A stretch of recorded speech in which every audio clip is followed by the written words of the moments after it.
DElEd चतुर्थ semester के सभी प्रशिक्षुओं का एक बार पुनः इस यूट्यूब चैनल पर स्वागत है।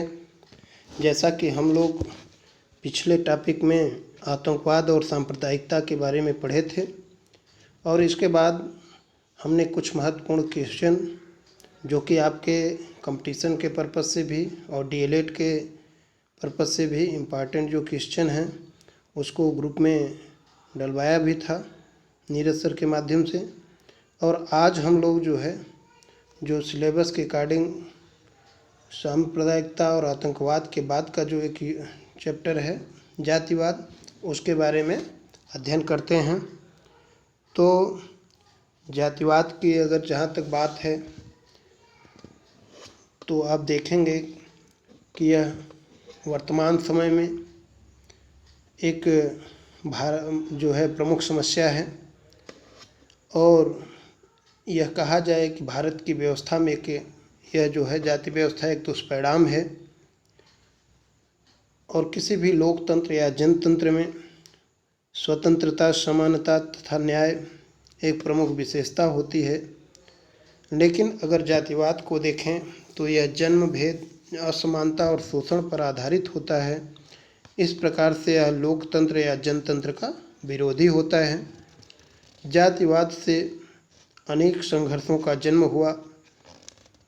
इसके माध्यम से राजनीति भी की जाती है, चुनाव लड़े जाते हैं, पद व पुरस्कार आदि दिए जाते हैं। इसने स्वतंत्र भारत को कमज़ोर और निर्बल भी बना दिया है।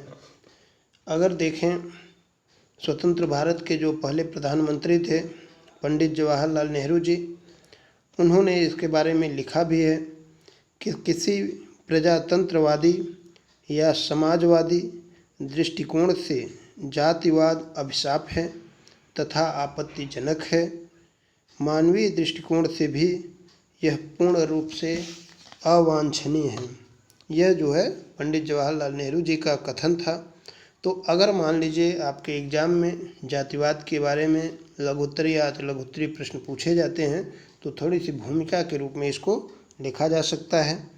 अगर जातिवाद का अर्थ और परिभाषा देखें तो भारतीय समाज अनेक जातियों तथा उपजातियों में विभाजित है। इसमें ऊंच नीच का स्तर पाया जाता है, हायरार्की पाया जाता है।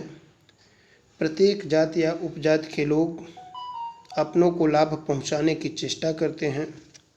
समुदाय, राष्ट्र व नैतिकता की अपेक्षा जाति के सदस्यों के हित में कार्य करना जातिवाद कहलाता है।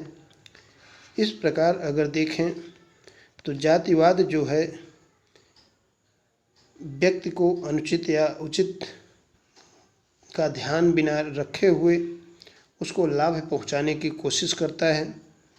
एक प्रकार से इसको जातिवाद को जाति भक्त भी कहा जा सकता है। कुछ महत्वपूर्ण विद्वानों ने इसकी परिभाषा भी दी है। जैसे एक विद्वान हैं पणिकर, उनका मानना है कि जातिवाद की भाषा में उपजाति के प्रति निष्ठा का भाव ही जातिवाद है। इस परिभाषा से पता चलता है, पहला, जातिवाद का पालन पोषण राजनीतिक हितों में हुआ है। दूसरा, जातिवाद का कार्य व्यक्ति में अपनी उपजाति के प्रति निष्ठा का भाव विकसित करना है। एक महत्वपूर्ण विद्वान है नर्मदेश्वर प्रसाद, इन्होंने भी पणिकर के विचारों का समर्थन किया और इन्होंने कहा कि जातिवाद राजनीति में रूपांतरित जाति के प्रति निष्ठा है। और एक महत्वपूर्ण विद्वान है श्यामधर सिंह और मीरा सिंह, इनका मानना था कि जातिवाद जाति का वह मोहक इंद्रजाल है जिसके अंतर्गत किसी जाति विशेष के प्रति अंध व विवेकहीन भक्ति, निष्ठा एवं समर्पण की भावना अंतर्निहित होती है। इस परिभाषा से स्पष्ट है कि जो जातिवाद की जड़ें होती हैं जाति में ही होती हैं। जातिवाद जातीय परिधि के इर्द गिर्द ही फूलता फलता है और जातिवाद में जाति विशेष के प्रति अंध व विवेकहीन भक्ति, निष्ठा एवं समर्पण का भाव होता है। अगर इन परिभाषाओं को देखें तो यह माना जा सकता है कि व्यक्ति नैतिक आचरणों को छोड़कर अपने जाति के लोगों को अनुचित लाभ पहुंचाने की कोशिश करता है। और जातिवाद की प्रमुख विशेषता देखें तो कुछ महत्वपूर्ण इसकी विशेषताएं हैं जो कि हम लोग अपने समाज से परिचित हैं, इसको अच्छी तरह से जानते भी हैं। इसको अपने शब्दों में लिखा जा सकता है। तो पहला ये है कि जातिवाद जो है भारतीय समाज का एक यथार्थ है, रियलिटी है, सच्चाई है। आज के संदर्भ में यह सामाजिक तथा राजनीतिक जीवन को प्रभावित करने वाली एक महत्वपूर्ण धारणा बन गई है। ये सही बात है कि जातिवाद हम लोग जैसा कि पढ़े हैं कि वर्ण व्यवस्था का उल्लेख जो है ऋग्वेद के 10वें मंडल में भी मिलता है, चारों वर्णों का उल्लेख मिलता है। तो एक प्रकार से प्राचीन काल से ये चला आया है। दूसरा अगर देखें, जातिवाद की जड़ें जाति में ही होती हैं। भारतीय समाज अनेक जातियों तथा उपजातियों में विभाजित है। प्रत्येक जाति के लोग अपनी जाति या उपजाति के संदर्भ में सोचते व समझ करते हैं। तीसरा अगर विशेषता इसकी देखें तो समुदाय, राष्ट्र व नैतिकता की अपेक्षा जाति के सदस्यों के हित में कार्य करना जातिवाद होता है। इस रूप में जातिवाद में जाति विशेष के प्रति पक्षपात के भाव होते हैं, जाति विशेष के कल्याण के भाव होते हैं व जाति विशेष की परंपरा की रक्षा के लिए समर्पण होता है। अगला अगर देखें विशेषता इसकी तो जातिवाद अंधभक्ति है, जाति भक्ति है। इसके अंतर्गत व्यक्ति जो है उचित अनुचित का ध्यान नहीं रखता है, बल्कि अपने जाति के लोगों को लाभ पहुंचाने का प्रयास करता है। यह भी एक विशेषता है।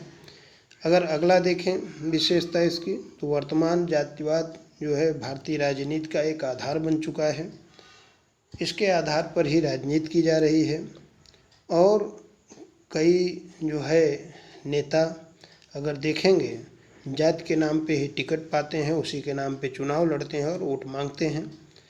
अपनी जातीय संस्कृति को सर्वश्रेष्ठ मानना, उसकी तुलना में अन्य जातीय संस्कृति को हीन स्वीकार करना, उनके विरुद्ध असहमत, असंतोष, आक्रोश व विद्रोह का स्वर उभारना ही जातिवाद का सूचक है। ये कुछ महत्वपूर्ण पॉइंट हैं जो इनकी विशेषताएं हैं।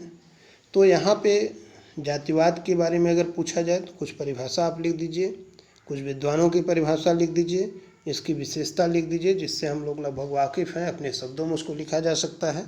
इसके बाद अगर हम लोग देखें, एक आता है इसमें महत्वपूर्ण पॉइंट है कि जातिवाद के विकास के कारक क्या हैं। तो इसके कई कारक हैं। पहली बात तो जाति व्यवस्था है, भारत की कास्ट सिस्टम है। तो जाति व्यवस्था को भारतीय समाज की एक विशेषता मानी जाती है और इसमें देखेंगे कि व्यक्ति को जन्म से ही उसके कर्म, हैसियत और पद निर्धारित होते हैं। इससे जाति व्यवस्था में ऊंच नीच का जो संस्तरण है देखा जाता है। प्रत्येक जाति व उपजाति के लोग अपने हितों को ही लाभ पहुंचाने की चेष्टा करते हैं। इससे जातिवाद के विकास को बल मिलता है। एक तो यह महत्वपूर्ण कारक है। दूसरा अगर देखें जातिवाद के विकास का कारक तो अंतर्विवाह का नियम है, रूल ऑफ इंडोगैमी है। तो अंतर्विवाह के नियम के अनुसार व्यक्ति अपनी ही जाति उपजाति में विवाह संबंध स्थापित कर सकता है। इसके परिणाम स्वरूप प्रत्येक जाति या उपजाति का एक वैवाहिक समूह बन जाता है और जिसमें जो है प्रत्येक सदस्य एक दूसरे से किसी न किसी रूप में विवाह संबंधों के द्वारा संबंधित हो गया है। इस प्रकार के नाते रिश्तेदार एक दूसरे के हितों का अधिक ध्यान रखते हैं, उसी प्रकार के अनुसार काम करते हैं। इससे भी क्या होता है, जातिवाद को बल मिलता है। तो आज देखेंगे बहुत से जो है संगठन हैं जो कि मतलब अंतर्जातीय विवाह या दूसरी जातियों में विवाह पर बल देते हैं कि जातिवाद को कैसे ख़त्म किया जाए। तो पहला जो है जातिवाद के विकास का कारक जाति व्यवस्था, दूसरा अंतर्विवाह का नियम, तीसरा एक है सामाजिक दूरी, सोशल डिस्टेंस। तो जाति व्यवस्था में ऊंच नीच की सामाजिक दूरी होती है। कुछ जातियां अपने आप को उच्च मानती हैं, वे अपनी सामाजिक स्थिति को ऊंचा बनाए रखने के लिए जातिवाद को उभारती हैं। वे जातियां जिनकी स्थिति निम्न होती है वे उनसे जो है मुक्ति के लिए, उच्च स्थिति प्राप्ति के लिए जातिवाद की भावना को सुदृढ़ करती हैं। इस प्रकार से अगर देखें जो भारतीय समाज में एक सामाजिक दूरी है, सोशल डिस्टेंसिंग है, यह भी जो है जातिवाद के विकास का कारक है। अगर एक और कारण देखें तो इसमें है निर्योग्यता एवं विशेषाधिकार। जाति व्यवस्था में कुछ जातियों को विशेष अधिकार मिले हुए हैं तथा कुछ जातियां अनेक निर्योग्यताओं के शिकार बने रहते हैं। अगर देखें तो इन दोनों ही स्थितियों में जातियां अपनी अपनी स्थिति के संदर्भ में जातिवाद का सहारा लेती हैं। उच्च जातियों ने अपने विशेषाधिकार को बरकरार रखने के लिए जातिवाद को उभारा, तो निम्न जातियों ने अपनी निर्योग्यताओं से मुक्ति के लिए तथा विशेषाधिकार प्राप्त करने के लिए जातिवाद का सहारा लिया। ये भी एक महत्वपूर्ण कारक है। और अगला देखेंगे कि राजनीतिक दल जो है भारत में, पॉलिटिकल पार्टीज, ये भी जातिवाद के विकास में अहम भूमिका निभाते हैं। और राजनीतिक दल, बहुत से राजनीतिक दल हैं जो है जाति के आधार पर ही राजनीति करते हैं, इसलिए वे चुनावी रणनीति में जातिवाद को अधिक प्रोत्साहन देते हैं। और आज देखेंगे ईमानदार और नेक व्यक्ति भी भारतीय राजनीति में चुनाव उसका जीतना कठिन हो जाता है। बहुत सी पार्टियां हैं जो कि जाति के आधार पर टिकट देती हैं और बहुत से पार्टियों का गठन भी, बहुत से पार्टियों का उदय भी इन्हीं जातिवादी कारकों से हुआ है। तो हम लोग, जैसा कि जो इसमें अगर पूछा जाएगा क्वेश्चन, तो लघुत्तरी या अतिलघुत्तरी प्रश्न में कि जातिवाद क्या है, तो उसमें आप कुछ परिभाषाएं पणिकर का, नरेंद्र प्रसाद जी का, इन सब का दे सकते हैं। कुछ भूमिका लिख दीजिए और जातिवाद की विशेषताएं अगर लिखना हो 4-5 पॉइंट लिख सकते हैं, जो कि अपने समाज में बहुत से घटनाएं घटित होती हैं उसको आधार बना करके। और जातिवाद के विकास का कारक, जैसा कि हमने बताया, जाति व्यवस्था है, अंतर्विवाह का नियम है, सामाजिक दूरी है, निर्योग्यता तथा विशेषाधिकार है, और राजनीतिक दल भी एक प्रमुख कारक है। इन सब के बारे में आसानी से लिखा जा सकता है। तो आज का जो टॉपिक था, इसका 2 महत्वपूर्ण पॉइंट हम लोग पढ़े। अगर इसी टॉपिक से संबंधित जो जातिवाद के दुष्परिणाम तथा जातिवाद को दूर करने के उपाय हम लोग नेक्स्ट टॉपिक में जो है पढ़ेंगे। धन्यवाद।